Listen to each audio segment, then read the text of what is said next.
Class 10 बहुत ज़्यादा tough है, इसमें बहुत टफ क्वेश्चन आते हैं, क्लास 10 में इतने मार्क्स लाना बहुत ज़्यादा मुश्किल है और ये सारी बातें आप लोगों के सीनियर्स, आप लोगों के परिवार वाले, आप लोगों के घर वाले सब लोग ये बात बोल रहे होंगे कि यार अब 10th क्लास चालू हो गया, अब बहुत अच्छे से पढ़ना, 10-10 घंटे पढ़ना पड़ेंगे, 10th क्लास पास करना इतना ज़्यादा आसान नहीं है, इसमें मार्क्स लाना बहुत मुश्किल होता है, ये होता है, वो होता है, बहुत ज़्यादा ज्ञान दिया जा रहा होगा आप लोगों को, है ना?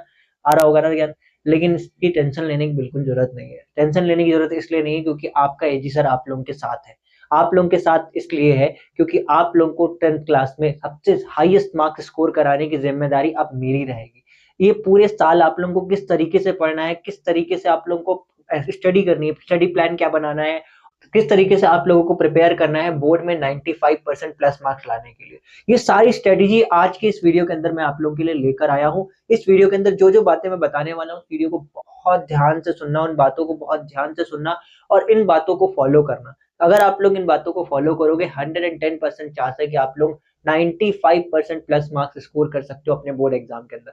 बस आप लोगों को करना बस इतना ही सा है कि आप लोगों को क्लास 10th के अंदर जो भी बातें मैं बता रहा हूँ, क्या-क्या चीज़ें करनी है, सारी बातें इस वीडियो के अंदर मैं आप लोगों को बताऊँगा। अब मेरी बात बहुत ध्यान से सुनना। एक लड़का है राहुल और एक का नाम है रोहन। दोनों लड़के हैं, एक राहुल है, वो उसका कोई स्टडी प्लान नहीं है, वो बस ऐसे ही मनमौजी टाइप से है, उसने अपने 10th क्लास के स्टार्टिंग डेज़ भी वेस्ट कर दिए हैं और उसका कोई टाइम टेबल भी नहीं है, उसको नहीं पता कि किस तरीके से मैथ को पढ़ना है, किस तरीके से साइंस को पढ़ना है, ठीक है? और अगर पढ़ता भी है तो सिर्फ मैथ पढ़ लेगा, साइंस पढ़ लेगा बस, बाकी सब्जेक्ट पे ध्यान ही नहीं है। तो इसके मार्क्स कितने आ रहे हैं? मात्र 60%। और वहीं जो रोहन है, उसके मार्क्स कितने आ रहे हैं? वो उसका एक स्टडी प्लान है, एक प्रॉपर स्टडी प्लान है, वो हर सब्जेक्ट पर ध्यान देता है, वो जो सिली मिस्टेक्स होती है वो नहीं करता है, वो मिस्टेक्स नहीं करता है, वो साथ ही साथ वो प्रॉपर स्टडी करता है और साथ-साथ खेल में भी एन्जॉय करता है। लेकिन उसके मार्क्स कितने आ रहे हैं? 90% आ रहे हैं। क्यों आ रहे हैं पता है? क्योंकि इसका एक पूरा बेसिक इसका पूरा एक स्टडी प्लान है। इसके पास स्ट्रैटेजी है, वो एक स्ट्रैटेजी के थ्रू बोर्ड एग्ज़ाम के लिए तैयारी कर रहा है जिसकी वज़ह से उसके अच्छे मार्क्स आ रहे हैं। ठीक है? तो आप लोगों को भी कुछ इसी तरीके से स्ट्रैटेजीज़ को फ़ॉलो करना है। सबसे पहली बात किस चीज़ का फ़ॉलो करना है? तो सबसे पहले ध्यान रखना है टाइम टेबल का। आप लोगों को एक टाइम टेबल बनाना होगा। अगले 1 साल तक किस तरीके से काम करना है, किस तरीके से पढ़ना है, उसका पूरा एक प्रॉपर टाइम टेबल होगा और ऐसा नहीं करना है कि 10-10 घंटे का टाइम टेबल बना लिया और फिर पूरा ही नहीं कर पा रहे हैं। बहुत छोटा-सा टाइम टेबल बनाना है, सब्जेक्ट वाइज़ बनाना है कि इस दिन मुझे इस सब्जेक्ट को पढ़ना है, इस दिन हमें इस सब्जेक्ट को पढ़ना है, इस दिन हमें इस सब्जेक्ट को पढ़ना है। इस तरीके से टाइम टेबल को बनाना है और इस बात का भी ध्यान रखना है कि हम लोग के जो टेस्ट हैं, वो रेगुलर देने हैं, ठीक है? अगर आप मैथ लगा रहे हो, फॉर एग्जाम्पल आपने तैयारी स्टार्ट करी और आपने पहला चैप्टर मैथ का पढ़ लिया, ठीक है? और पहला चैप्टर पढ़ने के बाद क्या करोगे? पहले और हाँ, बस क्या करोगे? उसके टेस्ट दोगे। टेस्ट दोगे तो आपको पता चलेगा कि आप लोगों को कितना ज़्यादा आया है और कितना अभी रह गया है। और दूसरी बात, एक कॉपी बनानी है। कॉपी में क्या करना है? कॉपी बनानी है, वो होगी फ़ॉर्मूला की कॉपी, ठीक है? उसमें क्या करना है? फ़ॉर्मूले लिखने हैं सारे के सारे। जो भी चैप्टर पढ़ते जा रहे हो उसके जितने इंपॉर्टेंट फ़ॉर्मूला आ रहे हैं, वो सारे के सारे फ़ॉर्मूला उसमें नोट डाउन करने हैं। पीवाईक्यूज़ को इग्नोर नहीं करना है। कोई भी चैप्टर लगाओ उसके सारे पीवाईक्यूज़ उठाओ, उसको लगाओ, ठीक है? ये काम उसमें ज़रूर करना है। सेकंड चीज़, आप लोगों को साइंस में डायग्राम की प्रैक्टिस करनी है। डायग्राम बहुत इंपॉर्टेंट होते हैं बोर्ड एग्ज़ाम के लिए, डायग्राम बहुत ज़्यादा पूछता है, तो डायग्राम की कॉपी बनानी है और साथ ही साथ उसके शॉर्ट नोट्स जो बनाने हैं वो अपने हैंड रिटन से ही बनाने हैं। ये नहीं कि भाई ये वाले दोस्त से ले लेते हैं, ये वाली कोचिंग क्लासेस से ले लेते हैं, ये वाले बैच से ले लेते हैं, ये काम नहीं करना है। अपने नोट्स खुद से बनाने हैं, अभी से बनाना स्टार्ट करना है। फिर इसके बाद थर्ड टाइम वेस्ट नहीं करना है। आप में से बहुत से बच्चे होते हैं जो टाइम वेस्ट बहुत ज़्यादा करते हैं। अभी कुछ बच्चे होंगे जो टाइम वेस्ट करेंगे किस चीज़ में पता है? इस चीज़ में करेंगे कि यार चलो ये वाला बैच ले लेते हैं, ये वाला टीचर बहुत अच्छा पढ़ा रहा है, चलो इसके पास चले जाते हैं, ये वाले भैया बहुत अच्छा बता रहे हैं, ये वाले भैया के पास चले जाते हैं। इसी तरीके से ये वाली कोचिंग में मेरा दोस्त जा रहा है, चलो इसी कोचिंग में चले जाते हैं। ये वाली कोचिंग में मेरी वो जा रही हैं तो उसी में चले जाते हैं। ये सारा दिमाग में पूरा ये सारी चीज़ों में दिमाग लगाकर पूरा टाइम वेस्ट कर देते हैं अपना और जब एंड आता है तो फिर 10-10 घंटे की मैराथन लेनी पड़ती है, ये करना पड़ता है, वो करना पड़ता है, मेंटल प्रेशर लेना पड़ता है। इन मेंटल प्रेशर से आप लोगों को अगर दूर रहना है तो अभी से स्टडी प्लान को फॉलो करो। जिस तरीके से मैं बता रहा हूँ उस तरीके से स्टडी प्लान को करो। 110% चांस है कि आप लोग बोर्ड एग्जाम में बहुत अच्छा मार्क्स स्कोर करोगे। इनफैक्ट आपने 9th क्लास में जो नहीं स्कोर करा होगा, जिसने मार्क्स नहीं स्कोर करेंगे उससे कई ज़्यादा मार्क्स आप लोग 10th क्लास में स्कोर कर सकते हो।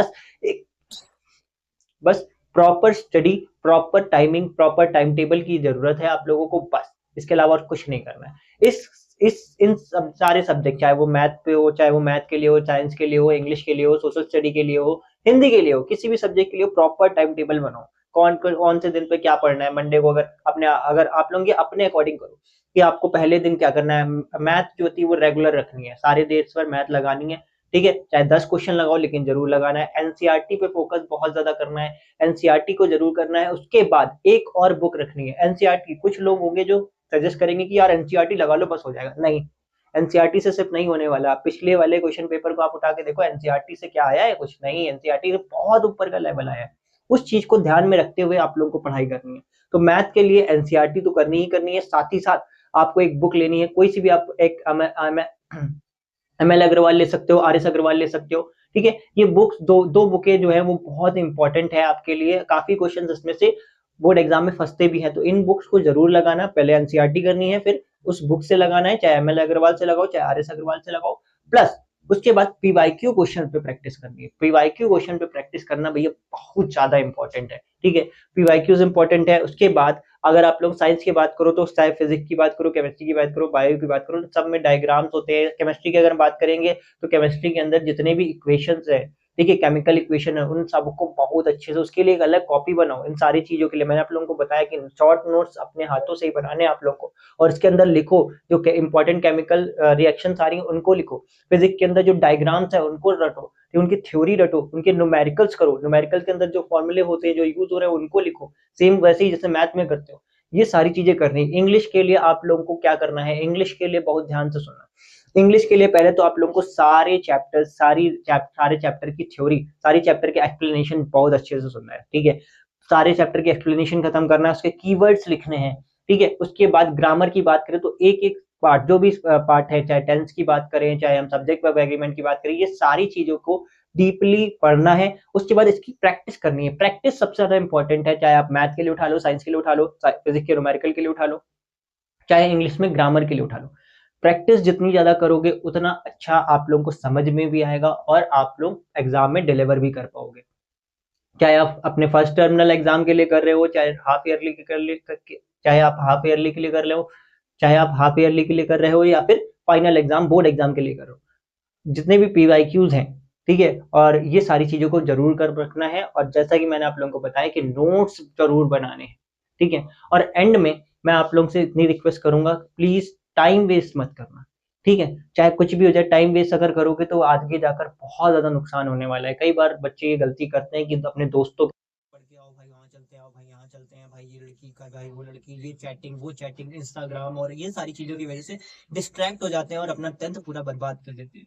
ये 10th आपका बेस है, अगर आप लोग इसी चीज को खराब कर दो। सो इन सारी चीजों का बहुत ज्यादा ध्यान रखना है। साथ ही साथ इन चीजों का भी ध्यान रख साथ ही साथ अपनी हेल्थ का भी बहुत ध्यान रखना है। खेलना है, कूदना है। ऐसा नहीं है कि पढ़ाई के अब 10th आ गया तो बस पढ़ना ही लग गए, बस कहीं घूमना ही नहीं है, कहीं खेलना ही नहीं है। खेलना भी है, अपनी हेल्थ का ध्यान रखना है, ठीक है। मेंटल प्रेशर बहुत ज्यादा नहीं लेना है। 10th ही है, कोई बहुत बड़ी चीज नहीं है, आराम से कर लोगे, बहुत अच्छा करके जाओगे, ठीक है। मुझे आप लोगों पे पूरा विश्वास है और आप लोगों के साथ मैं हमेशा खड़ा रहूंगा इस पूरे आप लोगों की 10th की जर्नी पर। इस पूरे आप लोगों की 10th की जर्नी में मैं आप लोगों के साथ हमेशा खड़ा रहूंगा, चाहे वो कभी भी हो, किसी भी सब्जेक्ट के लिए हो। इस चैनल पर आप लोगों को हर एक सब्जेक्ट से क्लासेस मिलती रहेंगी। तो प्लीज इस चैनल को सब्सक्राइब कर लेना, अपने दोस्तों के साथ शेयर जरूर करना, क्योंकि शेयरिंग इज केयरिंग, उनका भी थोड़ा भला हो जाएगा, है ना।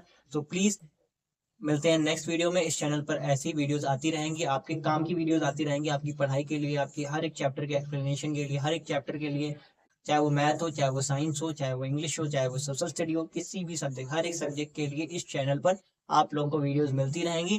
तो प्लीज इस चैनल को सब्सक्राइब जरूर कर लें।